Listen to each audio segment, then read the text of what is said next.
Aynan San'at saroyida yaqindan uy qidirib turgan bo'lsangiz, aynan siz uchun bitta yaxshi variant topib qo'ydik do'stlar. Lokatsiyani qarang. San'at saroyidan 50 metr ichkarida, ya'ni katta yo'lda bo'yidan 50 metr ichkarida joylashgan to'rt qavatli uylarda 3 qavatli 3 xonali to'rt xonaga o'zgartirilgan kvartira sotuvga chiqyapti. To'g'riga chiqsangiz San'at saroyidan chiqasiz, 50 metrgina katta yo'lda bo'yidan bu tomoni Kalinskiy mebelli choyxonani oldidan kirib kelish. To'rt qavatli uylarda 3-qavatli 3 xonali to'rt xonaga o'zgartirilgan tizimlargacha qilingan kvartira sotilyapti zudlik bilan do'stlar. Lokatsiyani ko'rdinglarmi, mashina qo'yishga joylargacha bor tashqarida, katta yo'l bo'yiga bir qadam. Bu birinchi xonasi zal, holatlari o'rta holatda odam yashab turgan kvartira, ya'ni ko'chib kirib yashashga tayyor holatda. Bu yerda konditsioner qoldiriladi, qolgan jihozlar esa chiqib ketadi.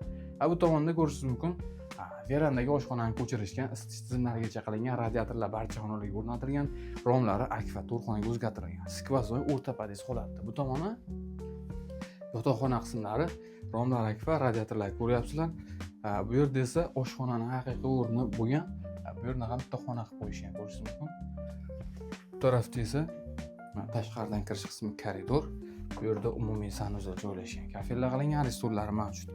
Va oxirida 3-chi katta xonasi, o'zining balkoni ham mavjud. Akfa romlarda ikkitadan radiatorlargacha o'rnatilgan. 3-qavat, qavati ham zo'r, lokatsiya undan ham zo'r do'stlar.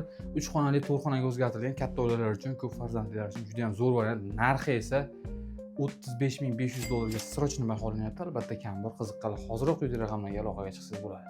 Mana shunaqangi yaxshi variantlar o'tkazolmaslik uchun albatta bizga obuna bo'lib qo'ying. San'at saroyi atrofidagi zo'r lokatsiyada uy olaman degan yaqindagi videoni jo'natib qo'ying.